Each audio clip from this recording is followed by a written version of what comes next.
Hi there, Carolyn Schlicker with ProPempa Wellness. I'm a certified wellness coach. I wanted to share very briefly with you something that happened very recently. A loved one had a stroke, and thankfully it did not cause great cognitive impairment, but it did cause paralysis on the right side in the arm and the leg. And within the first 24 hours of this stroke, and let me put this disclaimer in, the registered dietitian I am referencing was just doing her job, and I understand that, all right? Totally get that. In the first 24 hours after the stroke, well, actually it had been 30 hours since my relative had had the stroke. We happened to be at the hospital when the registered dietitian came in.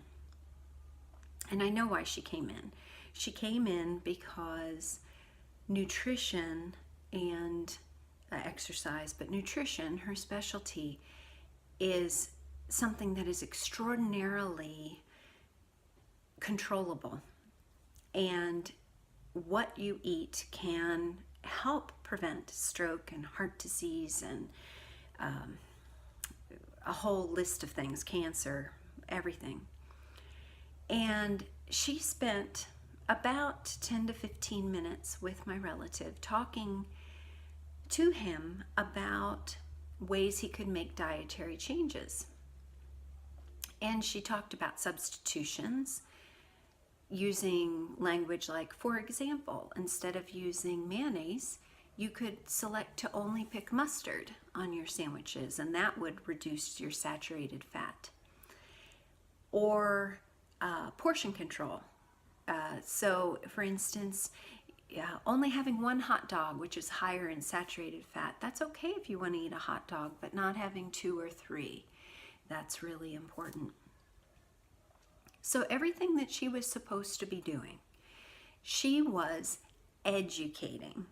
She was educating my family member, and she was educating my family member 30 hours after he had a stroke. Now, again, I understand why she did this. She was just doing her job. The rehabilitation hospital where my loved one was had a certain checklist of requirements they needed to do, which they have found have improved quality of care for patients. And one of them is dietary education. But here's the thing, it was not wellness coaching. Nothing that registered dietitian did was wellness coaching, because a wellness coach is going to make sure that his or her client is initiating conversation, is remaining the expert on him or herself, is bringing up things that they're thinking about and why, is bringing up why they feel the need to change. And the wellness coach in return is having a conversation with that client about the changes he or she needs to make, and allowing the client the freedom that perhaps they've never felt that they had to work on choices at their own pace in their own way. I don't think anyone would argue that for someone who has been a stroke victim, reducing the amount of saturated fat in their diet and sodium and exercise and all that is a bad thing to do. The problem is that compassionate education takes that information and tries to set it on the client and say, there, I just gave you all the data, now sort through it and figure it out. Whereas a wellness coach is dancing a dance with their client and figuring out where the client wants to go and letting the client come up with their own ideas of where they want to start. And this is all rooted in 30 years of understanding what addiction is and understanding the science of change, with the 5 stages of change in the trans-theoretical change model that was forwarded by Prochaska, who has had just revolutionary work in the areas of addiction and all.